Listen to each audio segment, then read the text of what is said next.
মাছের ডিম আর মুরগির ডিম দিয়ে একটা দারুণ রেসিপি তোমাদেরকে আজকে বানিয়ে দেখাবো। স্বাদে গন্ধে অপূর্ব অতুলনীয়। বন্ধুরা, মাছের ডিম রান্না করতে যে সমস্যাগুলো আমাদের হয়ে থাকে, মাছের ডিম ফোটে, তো মাছের ডিমের অনেকগুলো টিপস তোমাদের সাথে আজকে আমি শেয়ার করব। মাছের ডিমের অপূর্ব স্বাদের একটা রেসিপি তোমাদের সাথে কিন্তু আজকে শেয়ার করব। গরম ভাতে জাস্ট জমে যাবে এই বৃষ্টির সময়।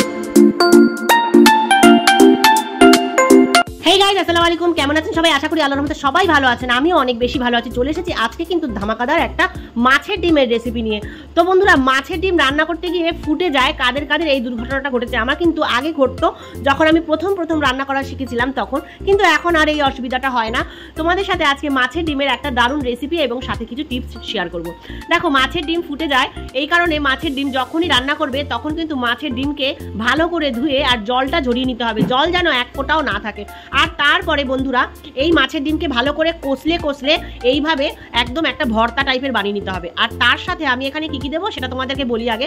পরিমাণ মতন পেঁয়াজ কুচি, লঙ্কা কুচি, আদা কুচি, রসুন কুচি আর ধনেপাতা কুচি নিয়ে ভালো করে কিন্তু বন্ধুরা আমরা মাখিয়ে নেব। আর সাথে দেবো একটা গোটা ডিম। হ্যাঁ, এই ডিমটা দিয়ে কিন্তু সুন্দর করে এই ব্যাটারটাকে মাখাতে হবে বন্ধুরা, যাতে ভালো করে একে অপরের সাথে মিশে যায় আর একটা সুন্দর ভর্তার মতন ব্যাটার তৈরি হয় বন্ধুরা। দারুণ। এটাকে তোমরা পকোড়া বানিয়ে খেয়ে দেখবে বন্ধুরা, দারুণ লাগে। কিন্তু এটার সাথে আরও আমি দুটো জিনিস মেশাবো। ডিমটা দিলে জানো বন্ধুরা, এই পাকোড়াটা মানে এই ব্যাটারটা অনেকটা সফট হবে, স্পঞ্জি হবে। এরপর বন্ধুরা আমি নেব এখানে চালের গুঁড়ো। হ্যাঁ বন্ধুরা, চালের গুঁড়ো দিলে একদম দারুণ মচমচে এবং খাস্তা হবে।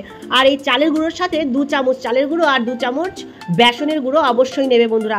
বেসন দিয়ে চালের গুঁড়ো দিয়ে এটাকে কিন্তু ভালো করে মিক্স করতে হবে।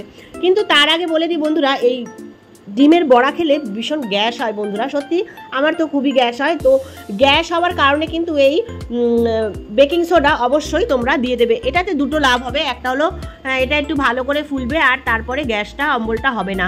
চালের গুঁড়ো আর বেসন দেওয়ার কারণে বন্ধুরা, বেসনেও কিন্তু অনেক সময় পকোড়া খেলে গ্যাস অম্বলের হয়ে থাকে। তো চালের গুঁড়োটা দেওয়ার কারণে কিন্তু বন্ধুরা এই গ্যাস অম্বলটা থেকে তোমরা দূরে থাকতে পারবে। আমি যেহেতু গ্যাস্ট্রিকের রুগী, তো আমি ভালো মন্দ খাওয়ার সাথে সাথে আমি কিন্তু অনেক কিছু টিপস ফলো করি। তো তোমরা এরকম পকোড়া বানানোর সময় অর্ধেকটা চালের গুঁড়ো আর অর্ধেকটা বেসন মিশিয়ে নেবে, পুরোটা বেসন দিয়ে করবে না। এবার দেখো বন্ধুরা, এগুলোকে মিক্স করে ভালো করে কষলে ব্যাটারটাকে ভালো করে মাখিয়ে আমি ঢাকনা দিয়ে রেস্টে রেখে দিলাম কিছুক্ষণের জন্য। এরপর বন্ধুরা পরিমাণ মতন গুঁড়ো মশলা কিন্তু ওটার মধ্যে মিক্স করবে অবশ্যই। গুঁড়ো মশলা পরিমাণ মতন মিক্স করে ঢাকা দিয়ে রেখে দিয়ে এদিকে আমি চলে এলাম আলু ভাজতে বন্ধুরা। আলুটা ভালো করে ভেজে নেব ব্রাউন করে। আর তারপরে বন্ধুরা এই ডিমের অমলেটগুলো বানাবো। এই ডিমের অমলেটটা বানানোর জন্য আমি একটা ফ্রাই প্যানে তেল নিয়ে নেব। আর তারপরে এই ডিমের ব্যাটারটাকে ভালো করে দিয়ে ছড়িয়ে সুন্দর করে বসিয়ে পেতে এটাকে ভাজবো বন্ধুরা। এপিট ওপিট করে ভাজতে হবে, লাল লাল করে। তো এপিটটা হয়ে গেলে তবেই কিন্তু আমি ওই পিঠটা করব বন্ধুরা। খুন্তি দিয়ে এভাবে চেপে সুন্দর করে বসাতে হবে এই ব্যাটারটাকে। আর তারপরে এদিকে বন্ধুরা আমি টমেটো কুচি, পেঁয়াজ কুচি, আদা রসুন কুচি, কাঁচা লঙ্কা কুচি, এগুলো কিন্তু সমস্ত আমি সুন্দর করে ব্রাউন করে ভেজে নেব বন্ধুরা। এগুলো কিন্তু ব্রাউন করে ভাজতে হবে বন্ধুরা। শরীরটা খুবই খারাপ, ভিডিও ছাড়বো না ভেবেছিলাম, কিন্তু তারপরেও ভাবলাম যে তোমরা যদি আমাকে ভুলে যাও, তাই কারণে কিন্তু ভিডিও ছাড়তে বাধ্য হলাম। সত্যি শরীরটা খুব খারাপ, কথা বলতে বা ভয়েস দিতে খুবই কষ্ট হচ্ছে। এখন যদি আমি না বলি তোমরা বুঝবে কি করে, তার জন্য কিন্তু বলে দিচ্ছি। তো দেখো বন্ধুরা, এটাকে লাল লাল করে ভাজতে হবে সুন্দর করে। এরপর বন্ধুরা গুঁড়ো মশলা দেবে। এই গুঁড়ো মশলাগুলো বন্ধুরা তোমরা যেটা তোমাদের পছন্দ, তোমরা পছন্দ মতন দিতে পারো। এবার হলুদ, লঙ্কার গুঁড়ো, জিরের গুঁড়ো, একটু গোলমরিচের গুঁড়ো, একটু গরম মশলা গুঁড়ো, এরকম সমস্ত একটু করে হাফ চামচ করে গুঁড়ো নিয়ে নুন নিয়ে নিলাম বন্ধুরা। এটাকে কিন্তু এবার ভিজিয়ে দেবো সুন্দর করে। এবার এটা কি দিয়ে ভেজাবো? জল দিয়ে না, কিন্তু এটা ভেজানোর জন্য তোমাদেরকে বলছি কি দিয়ে ভেজাবো। এবার দেখো, একটু চালমগজ আর কটা বাদাম নিয়ে নিলাম বন্ধুরা। এবার এটাকে দই দিয়ে পেস্ট করব বন্ধুরা। সামান্য অল্প দই দেবে বন্ধুরা। দই দিয়ে এটাকে কিন্তু পেস্ট করতে হবে। দই দিলে বন্ধুরা কিন্তু এটাই গ্যাস হবে না। এটা কিন্তু মশলা দিয়ে রান্না করলেও শরীরটা কিন্তু কোনো ক্ষতি হবে না। দইটা দেওয়ার কারণে কিন্তু আর কালারটাও সুন্দর আসবে আর খেতেও আলাদা স্বাদ হবে। তো এটা ভালো করে পেস্ট করে যে গুঁড়ো মশলার বাটিটা নিয়েছিলাম তার মধ্যে কিন্তু আমি এইটা ঢেলে দেবো বন্ধুরা। দেখো, সাদা বাটি নিয়েছি বলে পুরো একদম ধবধবে দুধের মতন সাদা লাগছে। তো এর ভিতরে কিন্তু গুঁড়ো মশলাটা রয়েছে। এবার গুঁড়ো মশলাটা ভালো করে ফেটিয়ে এটার মধ্যে পেস্ট করতে হবে। যত ফেটাবে বন্ধুরা তত পেস্টটা ভালো হবে আর তত স্মুথ হবে। এবার বন্ধুরা এই টমেটো পেঁয়াজ কুচি যেটা ভাজা হচ্ছিল ওটা কিন্তু ব্রাউন করে ভেজে নিয়েছি। এবার কিন্তু এই মশলাটাকে এটার মধ্যে ঢেলে দেবো বন্ধুরা। দারুণ স্বাদের, একবার বানাবে বন্ধুরা বারবার বানিয়ে খেতে ইচ্ছা করবে। আমি কিন্তু যেহেতু বর্ষার সিজনে মাছের ডিম বেশি বেশি পাওয়া যায়, তাই জন্য কিন্তু আমি বর্ষার সিজনে প্রায় দিন এই রেসিপিটা বানিয়ে থাকি বন্ধুরা। দারুণ স্বাদের হয়, তোমরা একবার এই রেসিপিটা ট্রাই করবে, তোমরা বারবার ট্রাই করবে। এবার দেখো এই মশলাটা কিন্তু ভালোভাবে কষানো হয়ে গেছে, তেল ছেড়ে দিয়েছে বন্ধুরা। এবার দেখো একদম লাল হয়ে গেছে তেল ছেড়ে দিয়ে।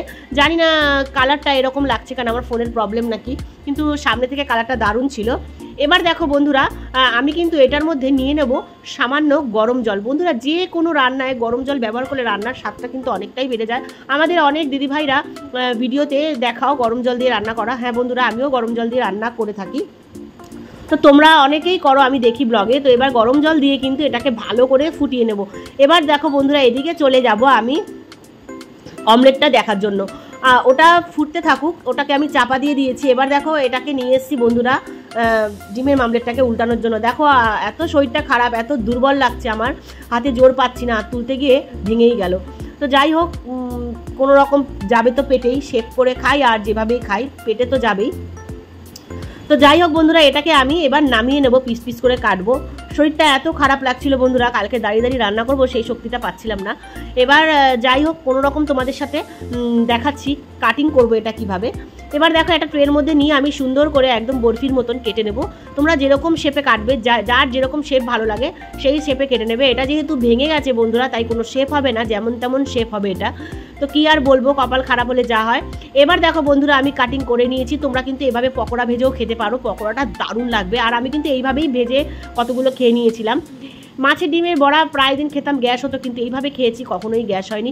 যেহেতু এটা আমার পুরোটাই কাঁচা লঙ্কার রান্না, তার জন্য কিন্তু সেরকম লাল রঙটা হয়নি, কিন্তু খেতে দারুণ হয়েছিল বন্ধুরা। দেখো এবার আমি মাছের ডিমটা দিয়ে দিলাম। এরপরে আমি কিন্তু সামান্য কুচি কুচি ধনেপাতা দেবো বন্ধুরা।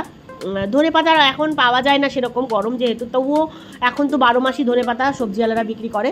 তো দেখো এর মধ্যে সামান্য ধনেপাতা দিয়ে এবার কিন্তু ফুটে ওঠার অপেক্ষা। আর এবার আমি ঢাকনা দিয়ে 5 মিনিটের জন্য সরে যাব। এবার চলে আসলাম তোমাদের সাথে রেসিপিটা কমপ্লিট করে শেয়ার করার জন্য। বন্ধুরা রান্না কিন্তু পুরো কমপ্লিট। এবার কিন্তু গরম ভাতে খাবার পালা হয়ে গেছে, টাইম এসে গেছে গরম ভাতে খাবো। এবার তোমরাই বলো রেসিপিটা কেমন হয়েছে, আর তোমরা এইভাবে কারা কারা বানিয়ে খেয়েছো। বন্ধুরা ধনেপাতা দেওয়ার পরে একটা দারুণ গন্ধটা শুকেই আমার একেবারে পেট ভরে যাচ্ছিল। তারপরে চাপা দিয়ে দিলাম। 5 মিনিট পরে ঘুরে এসে দেখি আমার রান্না রেডি। এবার ভাত নামিয়ে ফেলেছি। এবার সাথে কিন্তু এই অপূর্ব স্বাদের তরকারি দিয়ে ভাত খাবো। দেখো বন্ধুরা কতটা ফোলা ফোলা ডিমের অমলেটগুলো হয়েছে, আর এত জুসি ছিল, তোমাদেরকে কি বলবো, দারুণ স্বাদের।